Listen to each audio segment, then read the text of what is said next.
tropa. Ayan yung solid na samahan, di ba? Yung kahit ang dami yung mga problemang dinadala, kapag magkakasama kayo, nawawala yung pagod nyo sa buhay. Nakakalimutan nyo yung mga problema. Nakakalimutan nyo kung paano maging malungkot dahil sa pagdadamayan. Mga tol, nabuo kayo hindi dahil wala lang. Nabuo kayo dahil yung nang nakatakda.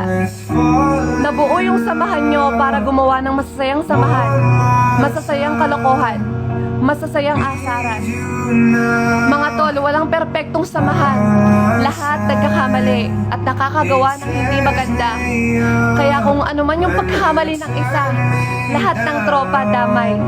Away-away na yan at kung minsan lumalala pa kapag hindi naagapan.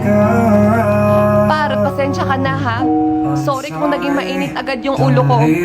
Ang dami ko kasing problemang iniisip kaya nakapagpitaw ako ng masakit na salita. Isang pagpapasensya lang sa isang kaibigan na nasabihan mo ng masama. Okay na yon. Hindi dahil nakagawa ka ng pagkakamali, hindi na pwedeng itama. Kasi wala namang perpektong tao. Walang perpektong miyembro. Bro, hindi dahil nag-sorry ka, ikaw na yung may kasalanan. Ibig sabihin nun, ikaw yung mas nakakaintindi.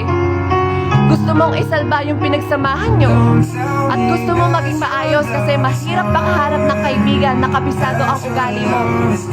Baka nga kasi tampuhan lang yan, pinapalala nyo pa.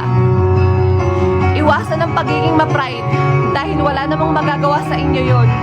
Bagkus, yun na maglalayo ng mga damdamin nyo. Wala naman din masama kung magpapakumbaba ka. As long as may pagpapahalaga ka pa sa mga taong naging malapit sa'yo. Mga tol, isipin nyo yung mga memories nyo nang magkakasama.